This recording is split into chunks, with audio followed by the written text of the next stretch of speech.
करवा चौथ व्रत कथा। द्रौपदी को श्री कृष्ण ने सुनाई शिव पार्वती कथा। एक बार अर्जुन नीलगिरी पर तपस्या करने गए।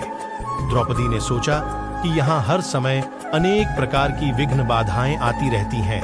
उनके शमन के लिए अर्जुन तो यहाँ है नहीं, अतः कोई उपाय करना चाहिए। यह सोचकर उन्होंने भगवान श्री कृष्ण का ध्यान किया। भगवान वहां उपस्थित हुए तो द्रौपदी ने अपने कष्टों के निवारण हेतु कोई उपाय बताने को कहा। इस पर श्री कृष्ण बोले, एक बार पार्वती जी ने भी शिव जी से यही प्रश्न किया था, तो उन्होंने कहा था कि करवा चौथ का व्रत गृहस्थी में आने वाली छोटी मोटी विघ्न बाधाओं को दूर करने वाला है। यह पित्त प्रकोप को भी दूर करता है। फिर श्री कृष्ण ने द्रौपदी को एक कथा सुनाई।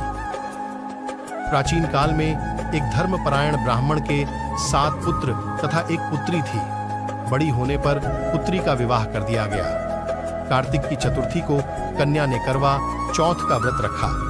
7 भाइयों की लाडली बहन को चंद्रोदय से पहले ही भूख सताने लगी। उसका फूल सा चेहरा मुरझा गया। भाइयों के लिए बहन की यह वेदना असहनीय थी। अतः वे कुछ उपाय सोचने लगे। उन्होंने बहन से चंद्रोदय से पहले ही भोजन करने को कहा, पर बहन न मानी। तब भाइयों ने स्नेहवश पीपल के वृक्ष की आड़ में प्रकाश करके कहा, देखो चंद्रोदय हो गया, उठो अर्घ्य देकर भोजन करो। बहन उठी और चंद्रमा को अर्घ्य देकर भोजन कर लिया। भोजन करते ही उसका पति मर गया। वह रोने चिल्लाने लगी, दैव योग से इंद्राणी। उन्होंने बहन से चंद्रोदय से पहले ही भोजन करने को कहा, पर बहन न मानी। तब भाइयों ने स्नेहवश पीपल के वृक्ष की आड़ में प्रकाश करके कहा, देखो चंद्रोदय हो गया, उठो अर्घ्य देकर भोजन करो। बहन उठी और चंद्रमा को अर्घ्य देकर भोजन कर लिया। भोजन करते ही उसका पति मर गया।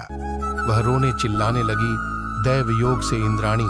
देवदासियों के साथ वहां से जा रही थीं। रोने की आवाज सुन वे वहां गईं और उससे रोने का कारण पूछा। ब्राह्मण कन्या ने सब हाल कह सुनाया। तब इंद्राणी ने कहा, तुमने करवा चौथ के व्रत में चंद्रोदय से पूर्व ही अन्न जल ग्रहण कर लिया, इसी से तुम्हारे पति की मृत्यु हुई है।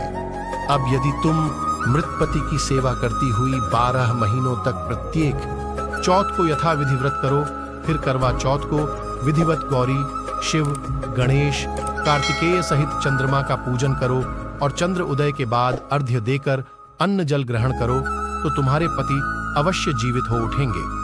ब्राह्मण कन्या ने अगले वर्ष 12 माह की चौथ सहित विधिपूर्वक करवा चौथ का व्रत किया। व्रत के प्रभाव से उनका मृत पति जीवित हो गया।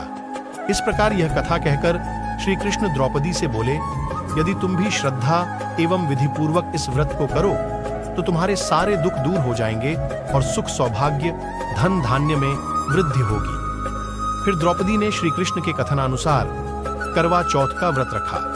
उस व्रत के प्रभाव से महाभारत के युद्ध में कौरवों की हार तथा पांडवों की जीत हुई।